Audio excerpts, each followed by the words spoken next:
સાથે વરઘોડું કાઢ્યું, કેમ બંધારણ તોડવું પડ્યું?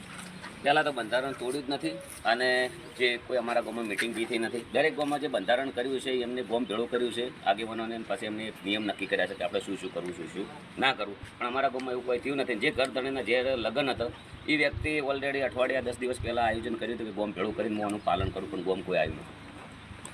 એટલે આજે બંધારણ વિશે કાલના વિડીયો સોશિયલ મીડિયામાં સમાજના લોકો તેને બાયકોટ કરી રહ્યા છે સોશિયલ મીડિયામાં. એ લોકોને શું કહો છો, સમાજના આગેવાનોને શું કહો છો? સમાજ કહે છે કે તમે ગદ્દાર છો એક શ્રાવણની ભૂલમાં. કદાચ આટલો મારો વિરોધ કર્યો, કદાચ જે 150 ઘર તૂટ્યો, કદાચ દારૂનો આટલો વિરોધ કર્યો તો સમાજની અંદર ખૂબ પ્રગતિ થોત.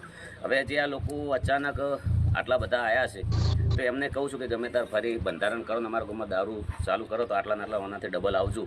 અને કદાચ જે બધા જે આટલા આગેવાનો છે એના અંદર અમે આજના દાડા સુધી કોઈ દાડો સમાજના વિરોધ ગયા નથી. અને જે અમુક લોકો ફોન કરીને બહુ નેગેટિવ બોલી રહ્યા છે એમને કોઈ હક નથી કે મને નેગેટિવ બોલવાનું. અને કોઈ બી સમાજનો પ્રશ્ન હોય, સમાજનો વ્યક્તિ હોય તો એક બીજો હરુભરું વ્યવસ્થિત રીતે વાત કરી, સમાજના સંસ્કાર છે. આડાવડા બોલવા એ સમાજના સંસ્કાર નથી. આજે સમાજની અહીંયા બેઠક છે, સમાજ કહે છે બંધારણ તોડ્યું છે, શું પક્ષ રાખશો તમે? બંધારણ તોડ્યું જ નથી. તોડ્યું તો જેમ કે અમે જે 42 સમાજની અંદર અમારે મિટિંગ થયેલી હતી એનું આખી પત્રિકા મગાવી છે. એ પત્રિકા